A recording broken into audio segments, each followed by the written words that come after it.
Ma'am, ಈಗ 10th standard result ಬಂತಲ್ವಾ ma'am? ಬಂತು. ಯಾವ್ಯಾವ ಸ್ಟೇಜಸ್ನ ಮಕ್ಕಳು ಕ್ರಾಸ್ ಮಾಡಿ ಬಂದಿದ್ದಾರೆ ಅಂತ ನಿಮಗೆ ಗೊತ್ತಾ? ಗೊತ್ತಿಲ್ಲ. ಸೊ ಈಗ ನೋಡಿ ಮ್ಯಾಮ್, ಹಾಂ 10th ಸ್ಟ್ಯಾಂಡರ್ಡ್ ಲೈಫಲ್ಲಿ ಓಕೆ. ಈ 10th ಸ್ಟ್ಯಾಂಡರ್ಡ್ ರಿಸಲ್ಟ್ಗೆ ನಾವು ತುಂಬಾ ರೆಸ್ಪೆಕ್ಟ್ ಕೊಡ್ತೀರಿ, ಹಾಗೆ ಬೆಲೆ ಕೊಡ್ತೀರಿ ಅಲ್ವಾ?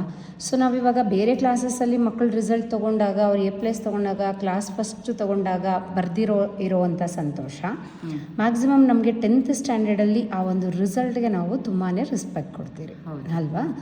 ಈಗ ಈ ರಿಸಲ್ಟ್ ತೊಗೊಂಡಂಥ ಮಕ್ಕಳು ಏನು ಸ್ಟೇಜಸ್ನ ಕ್ರಾಸ್ ಮಾಡಿದ್ದಾರೆ ಅಂತ ಹೇಳಿದ್ರೆ, ಇವಾಗ ಫಾರ್ ಎಕ್ಸಾಂಪಲ್ ನಾವಿವಾಗ 9ನೇ ಕ್ಲಾಸ್ ಅಂತ ಇಟ್ಕೊಳ್ಳಿ, 9th ಸ್ಟ್ಯಾಂಡರ್ಡ್ ಮಗು.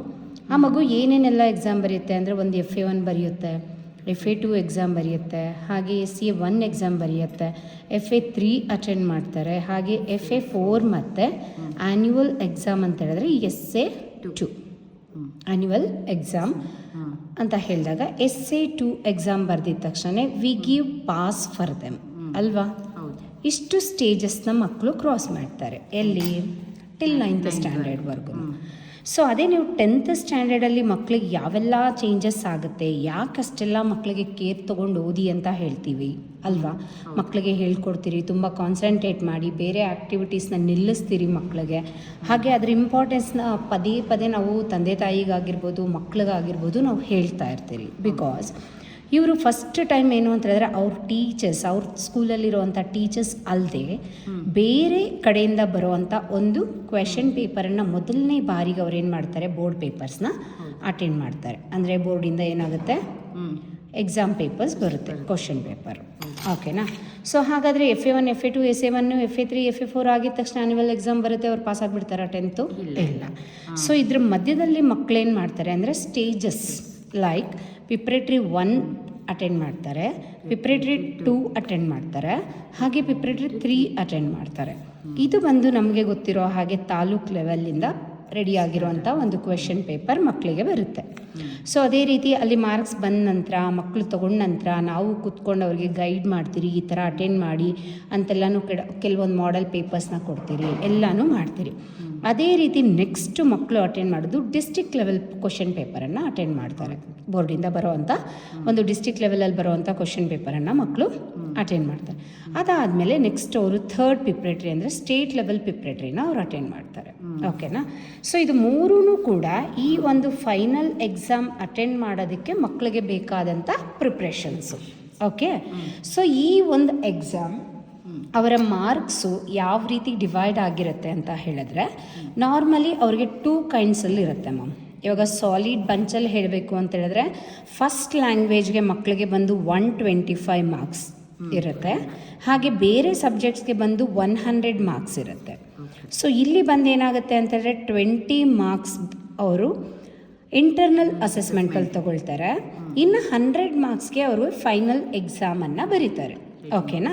ಸೊ ಬೇರೆ 5 ಸಬ್ಜೆಕ್ಟ್ಗೆ ಮಕ್ಕಳಿಗೆ, ಈಗ ನೆಕ್ಸ್ಟ್ ಇಯರಿಂದ ಮೇ ಬಿ 4 ಸಬ್ಜೆಕ್ಟ್ಗೆ ಅವರು ಇಲ್ಲೇನು ಮಾಡ್ತಾರೆ ಅಂತ ಹೇಳಿದ್ರೆ, 20 ಮಾರ್ಕ್ಸ್ಗೆ ಇಂಟರ್ನಲ್ ಅಸೆಸ್ಮೆಂಟನ್ನು ಅಟೆಂಡ್ ಮಾಡ್ತಾರೆ, ಹಾಗೆ 80 ಮಾರ್ಕ್ಸ್ಗೆ ರೈಟಿಂಗ್ ಎಕ್ಸಾಮನ್ನು ಅವರು ಅಟೆಂಡ್ ಮಾಡೋದು ಮಕ್ಕಳು.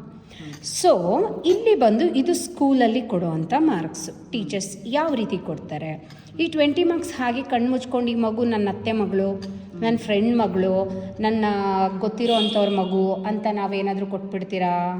ಇಲ್ಲ.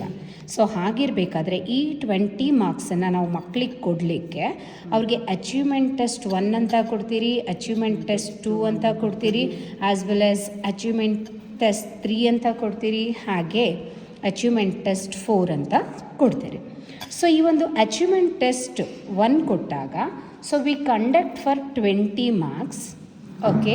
ಸೊ ಅದಾದಮೇಲೆ ಏನು ಅಂತ ಹೇಳಿದ್ರೆ, ಈ ಅಚೀವ್ಮೆಂಟ್ ಟೆಸ್ಟ್ 1 ಕೊಟ್ಟಂಥ ಟೈಮಲ್ಲಿ 2 ಅಸೈನ್ಮೆಂಟ್ ಲೈಕ್ ಪ್ರಾಜೆಕ್ಟ್ ರೀತಿಲಿ ನಾವು 2 ಅಸೈನ್ಮೆಂಟನ್ನು ಕೊಡ್ತೀರಿ. ಅದನ್ನು ಒಂದು ಅಸೈನ್ಮೆಂಟ್ 1 ಅಂತ ಹೇಳ್ತೀರಿ, ಹಾಗೆ ಅಸೈನ್ಮೆಂಟ್ 2 ಅಂತ ಹೇಳ್ತೀರಿ.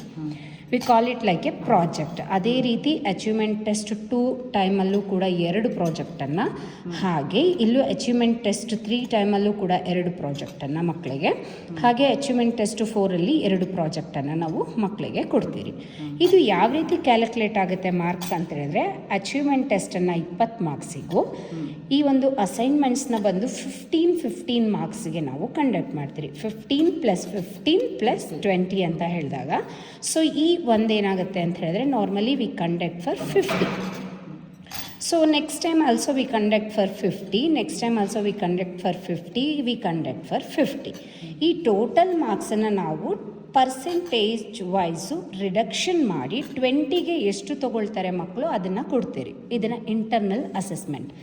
ಈಗ ನಿಮ್ಮ ಮಗು ಇಂಟರ್ನಲ್ ಅಸೆಸ್ಮೆಂಟಲ್ಲಿ ಶಾಲೆಗೆಲ್ಲ ಹೇಳಿದ್ದೆಲ್ಲ ಅಸೈನ್ಮೆಂಟ್ಸು, ಪ್ರಾಜೆಕ್ಟ್ಸು, ಹಾಗೆ ಅಚೀವ್ಮೆಂಟ್ ಟೆಸ್ಟಲ್ಲಿ ಒಳ್ಳೆ ಮಾರ್ಕ್ಸನ್ನು ಮಗು ತೊಗೊಂಡು ಔಟ್ 20 ತೊಗೊಂಡ್ರು ಅಂತ ಹೇಳಿದ್ರೆ, ಅವರು ಕೇವಲ 80ಗೆ ಬರೆಯುವಂಥ ಎಕ್ಸಾಮಲ್ಲಿ ಅವ್ರು ಕೇವಲ 13 ಮಾರ್ಕ್ಸ್ ತೊಗೊಂಡ್ರು ಅಂತ ಹೇಳಿದ್ರೆ ಮಕ್ಕಳು ಪಾಸ್ ಆಗ್ತಾರೆ.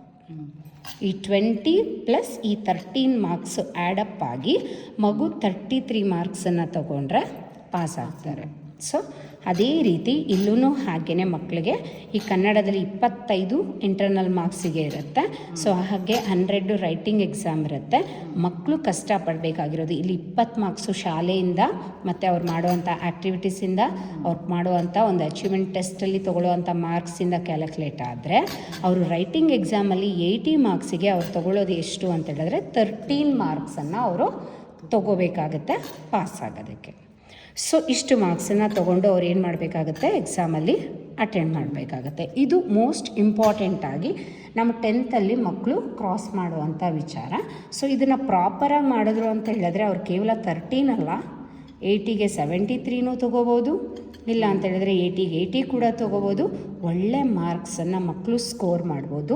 ಯಾವಾಗ ಅವ್ರ ಟೀಚರ್ಸ್ ಹೇಳಿದಂಥ ಕೆಲಸನ, ಅವ್ರ ತಂದೆ ತಾಯಿ ಹೇಳಿದ ಕೆಲಸನ ಕರೆಕ್ಟಾಗಿ ಮಾಡಿ ಮಕ್ಕಳೇನಾದರೂ ಮಾರ್ಕ್ಸ್ ತೊಗೊಂಡ್ರು ಅಂತ ಹೇಳಿದ್ರೆ they can get good marks. And result ದಿವಸ ಅವರು ಫೀಲ್ ಮಾಡೋ ಅವಶ್ಯಕತೆ ಬರೋದಿಲ್ಲ. ಅವರು ಚೆನ್ನಾಗಿ ಎಕ್ಸಾಮನ್ನು ಅಟೆಂಡ್ ಮಾಡಿ ಒಳ್ಳೆ ಪರ್ಸೆಂಟೇಜನ್ನು ಮಕ್ಕಳು ಸ್ಕೋರ್ ಮಾಡ್ಬೋದು.